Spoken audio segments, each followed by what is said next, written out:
Good evening. It is another beautiful evening here in the Midwest in Chicagoland. The East Coast is getting slammed with all sorts of snow and blizzard conditions, and we seem to be weathering out very nicely here in the Midwest, at least for the moment. Happy spring.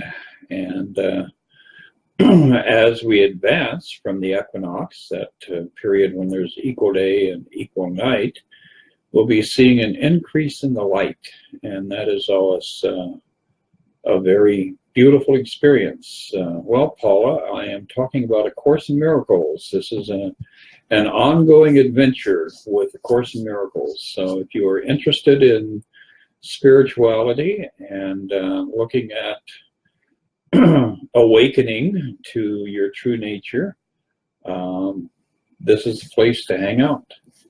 Anyway, we've got a few people who have shown up. I assume that my video is performing nicely, and we'll kind of launch forward here into this evening's discussion. And we are looking at the book, A Course in Miracles, which is comprised of more than one section. We've got the text, then we've got the workbook for students, then we've got the manual for teachers, and in this particular edition I also have a couple of addendums that are kind of exciting to look at, but nonetheless the whole point of all of this is to awaken from the illusion of separation from God. That really is what the Course in Miracles is all about. The point of the Course is to help you realize that there is no varying degrees of truth. There is one truth, simple, plain, to the point, and that is that you exist within God. And God, therefore, exists within you. And within this concept, that gives us a whole different view of the material world that we imagine ourselves to be a part of. Because any separation from God would be instantaneous annihilation, because God is life itself.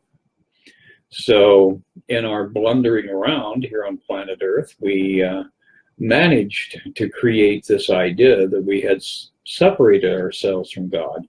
And so we are constantly being confronted with the idea of death. Death is a theme that is repeated over and over and over again in every area of our lives. We look around us and we see trees dying and plants dying and animals dying and humans dying, and it's this ongoing assault on the truth that makes this world go round and round and round. So tonight we're looking at the lesson that, if you have been doing the lessons, you would be engaged in tonight. And the lesson for this evening, or today, is really a very profound lesson, because it shifts us back to a solid grounding in our own personal truth. And lesson 80 goes, let me recognize my problems have been solved.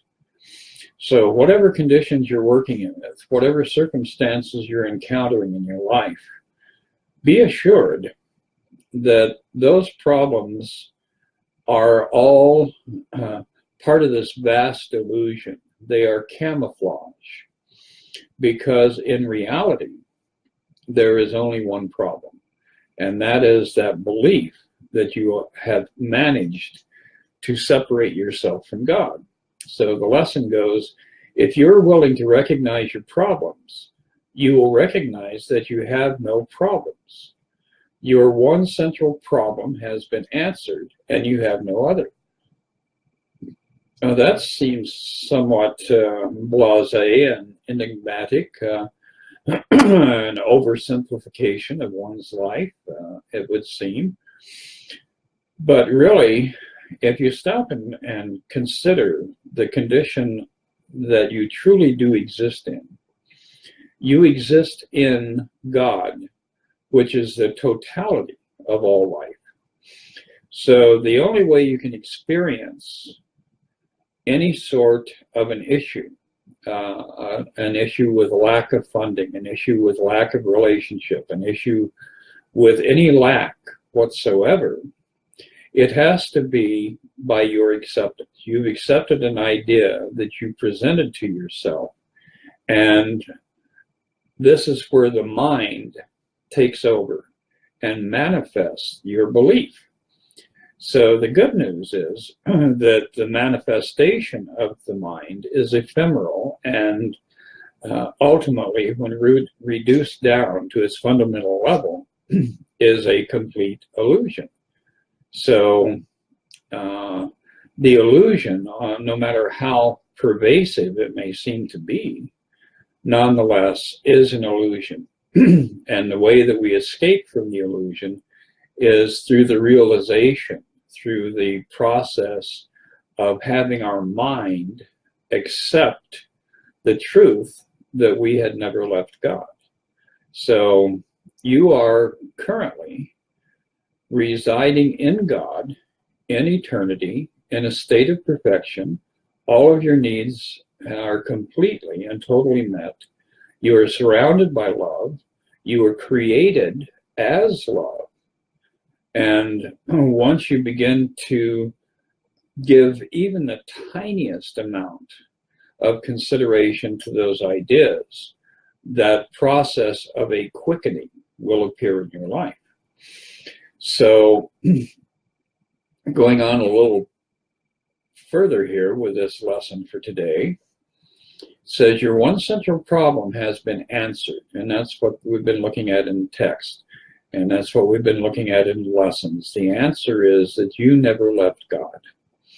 Salvation thus depends on recognizing this one problem, the belief that you have separated from God, and understanding that it has been solved. So then it comes down to a very simple plateau.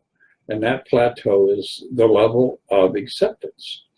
And that's what we have such resistance to. This world seems so real, and it seems so pervasive in all the different areas that our senses have latched onto, that it becomes a real source of inner struggle to try and awaken from this process of dreaming that is creating this illusion.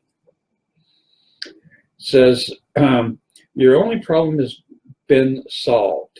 Repeat this over and over to yourself today with gratitude and conviction. So as we're doing these lessons and as we're working on these ideas, what we want to do is to reprogram the beliefs that our mind is entrenched in.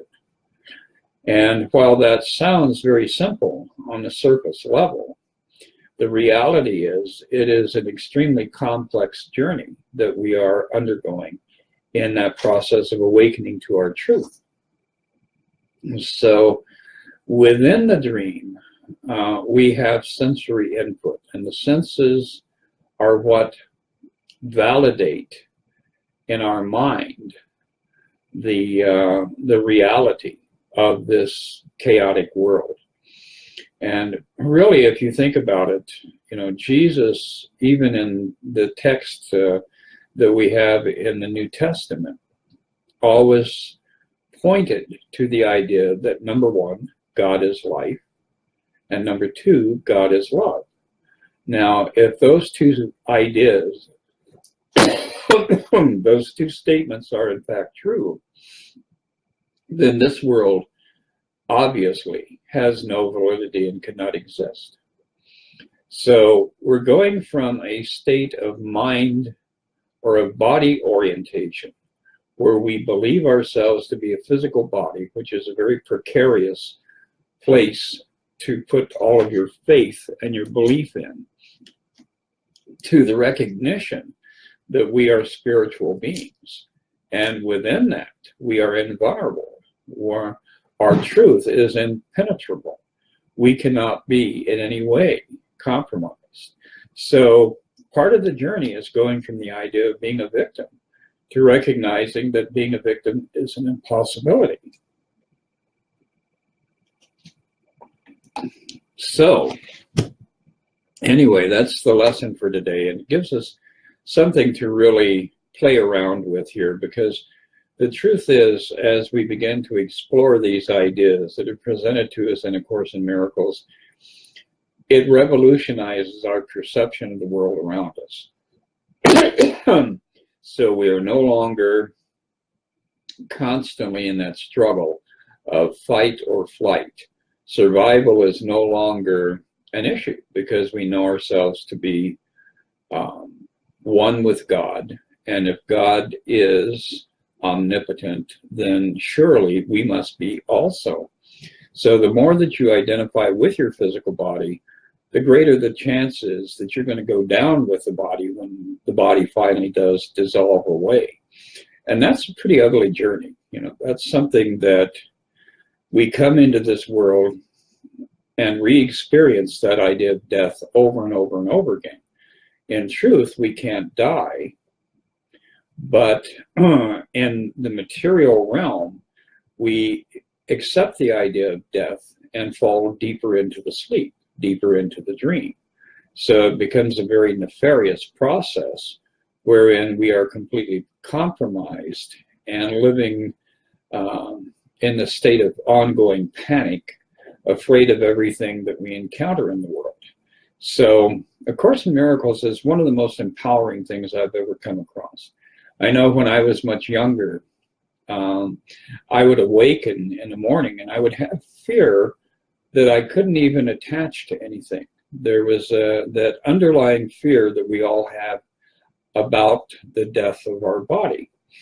So as I started to really delve into the Course over the last 20 years, I have had that experience of seeing those dreams not only, or those feelings, those anticipations not only dissolve away, but I've arrived at a point now where life has become much more tangible, much more exciting, much more dimensional for me, simply because I realize that while a part of my mind is still holding on to this idea of the body, the truth is that I am a being separate from the body and existing in an eternal reality, supported, loved, and sustained by God. So it gets to be, really exciting as we continue to progress with A Course in Miracles, because all of the things that have held us back from embracing life, embracing love, embracing, the moment, being able to live with spontaneity and trust and assurance is restored to us. And that's a pretty profound experience once you just really immerse yourself in those ideas. So we're going to go back to the text today and take the next step. We were looking at chapter 5, and it's talking about healing, and that's one thing that a lot of people at some point in their life, whether it's early on in your teens, in your childhood, middle of your life, toward the end of your life in this realm, we all come up to having confrontations with a belief that we have accepted about being ill, about having, cancer, or having ulcers, or having this problem, or having that problem. And the truth is, those are merely outpicturings. Those are merely manifestations of a thought that we have been holding on to. So in this section, we're looking at the thought behind the form and how to recognize what the thought is and where to go in order to alter that thought. So it gives us a nice introduction here. I'll read the first paragraph. To heal is to make happy. I have told you to think how many opportunities you have had to gladden yourself and how many you have refused. This is the same as telling you that you have refused to heal yourself.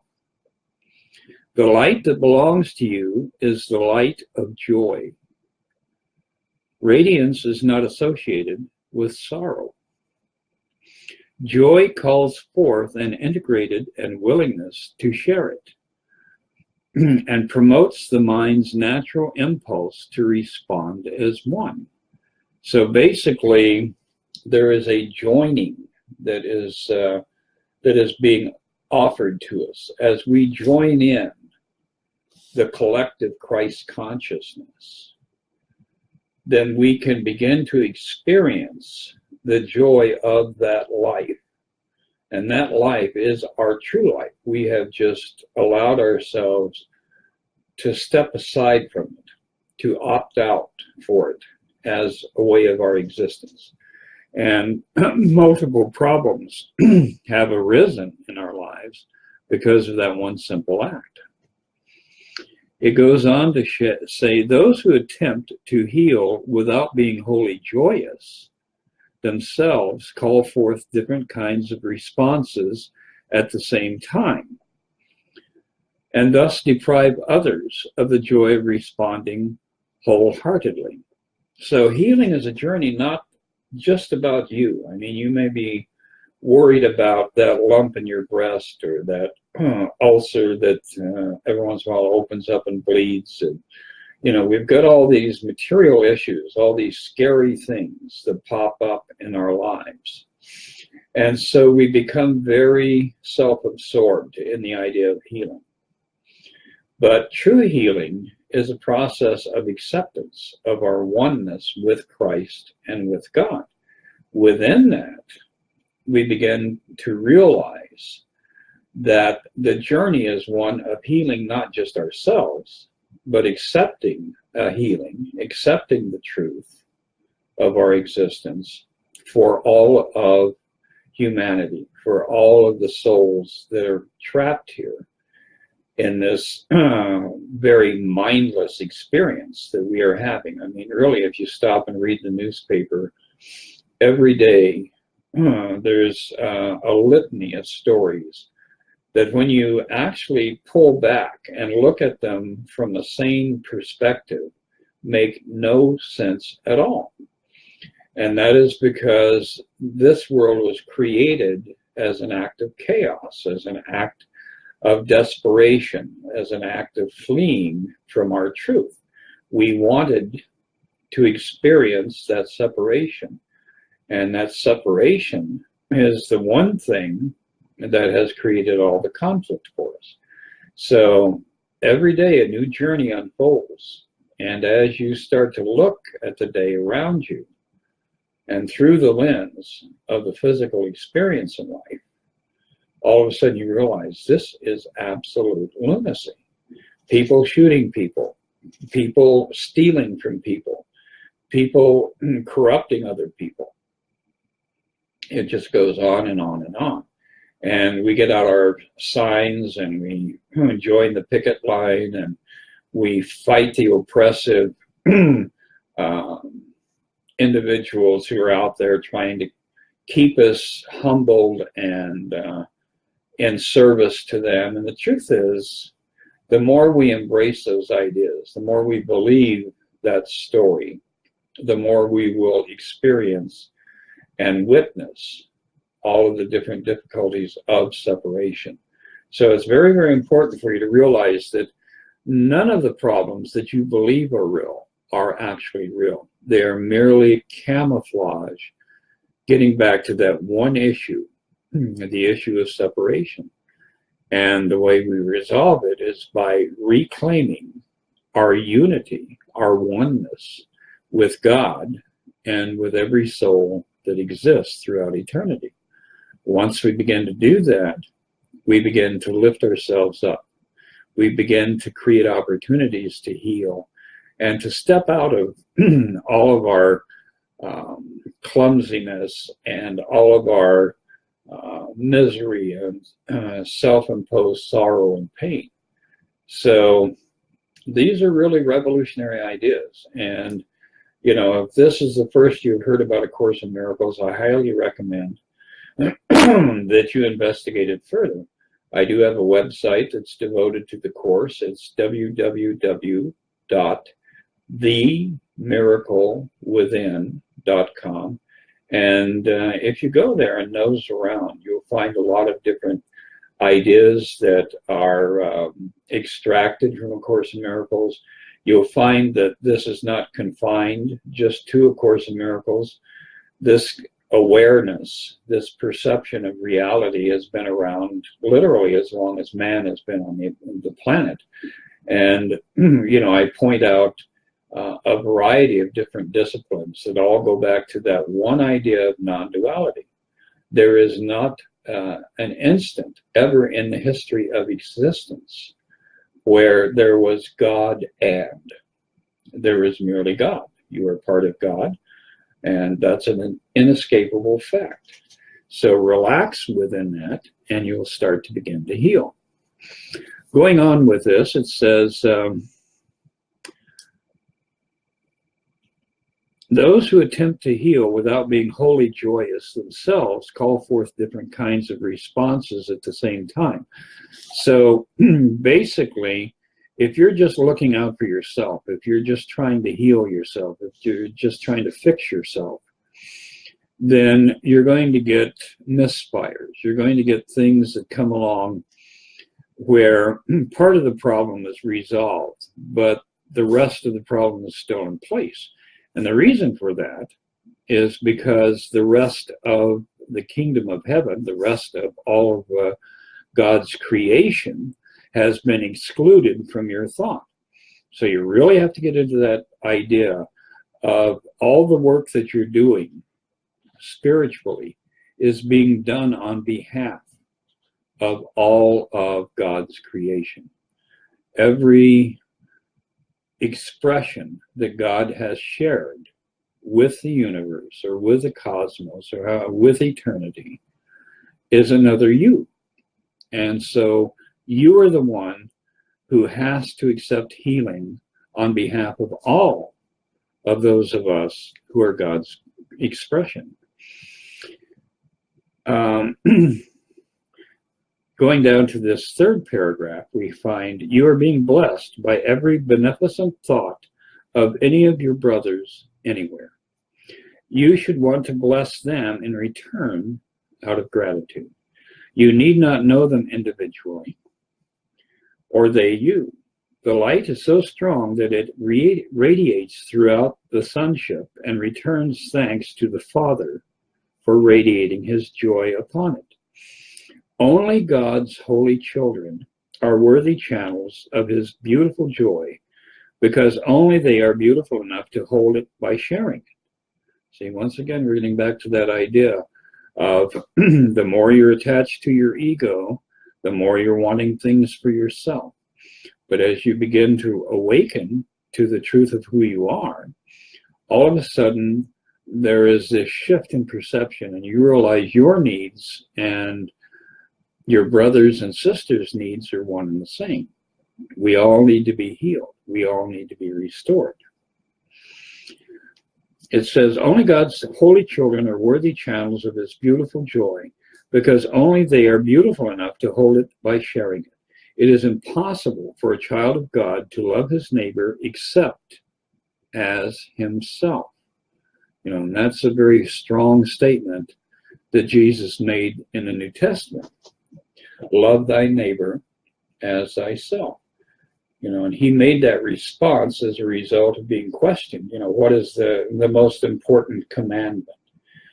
And, you know, here we begin to see that separation occur between the old law, the Judaic law, and what Jesus was trying to present to the people of his era, which is the fulfillment of that old law and the beginning of a new law. And the new law was founded on the idea of forgiveness. You know, Jesus, in the act of being crucified, is hanging on a cross covered in blood, and he utters to God and to the crowd, "Forgive them, Lord, they know not what they do." So that's the ground, the foundation that what Jesus was attempting to teach is built on. No longer do we have a belief in an us and a them. Jesus was teaching us that there is only one life here, and we are all collective parts of that life. You are an ocean or a droplet in the ocean of God.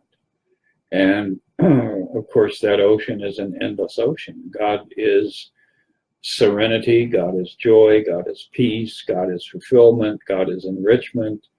And the more you accept the truth that you exist in God and share those qualities with God, the faster you come around to a point where you can accept a healing for yourself. Because then you begin to realize, I deserve it.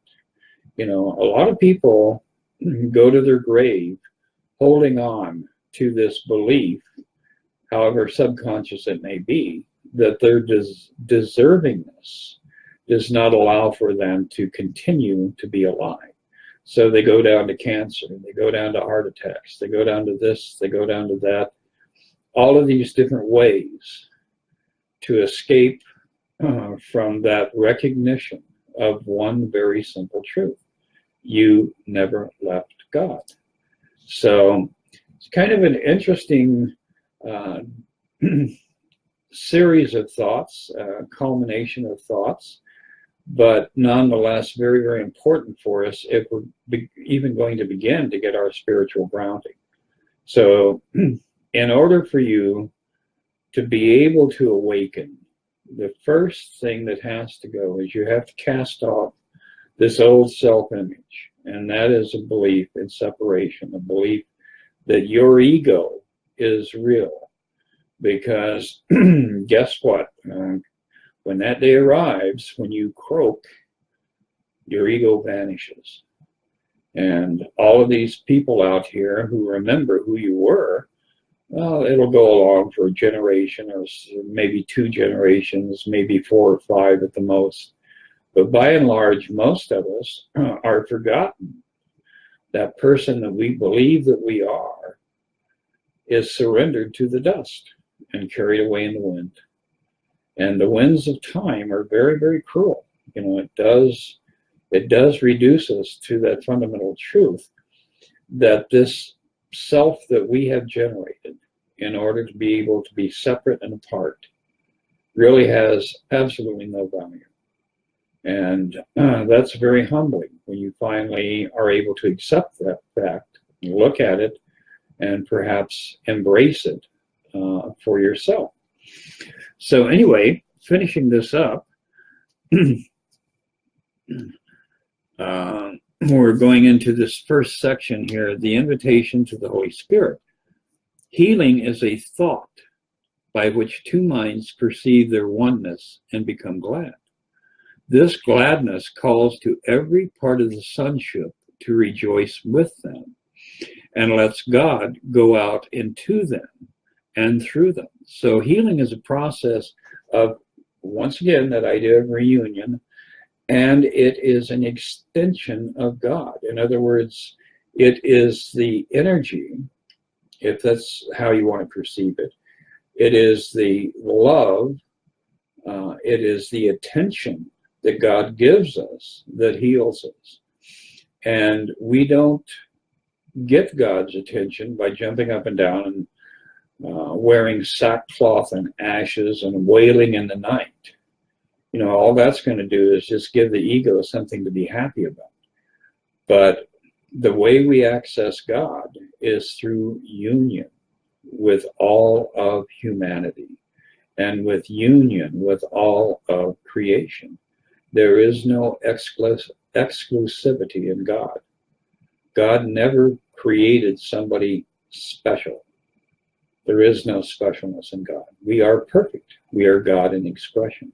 How can you be special when you are one of an infinite number of ideas that God has of itself? So hopefully this will give you something to play around with. And if you, like I said, if you haven't really spent time with the course, go check out my website, themiraclewithin.org. Hopefully I gave the correct address earlier in the program, but just to reiterate, www.themiraclewithin, all one word, .org. And you'll find a lot of information on the course, a lot of other intriguing videos to play around with. Definitely, if you feel that you have questions that you haven't been able to resolve just by bouncing around, shoot me an email. You'll find contact information on the website, and I would love to be able to support you in your own journey to the awakening to the truth that there is nothing else but God. Living in a state of non-duality is what resolves every illness, every problem, every lack, every shortage that you have ever experienced. So in 1 week, we'll reconvene, look at the next section of the text, as well as looking at the workbook. And in the interim, get out there and enjoy life. Express yourself fully and freely at all times. Not your ego self, but the joy, the love, and the truth that reside within you. Embrace the Christ within you. Embrace the truth of who you are. And once you begin to feel that empowerment, I guarantee you that life will make you happy. And that's what we're all seeking, is to be happy in the midst of all of this apparent chaos. Anyway, get out there, share the love, pass the love around, and I will see you in 1 week. Take care.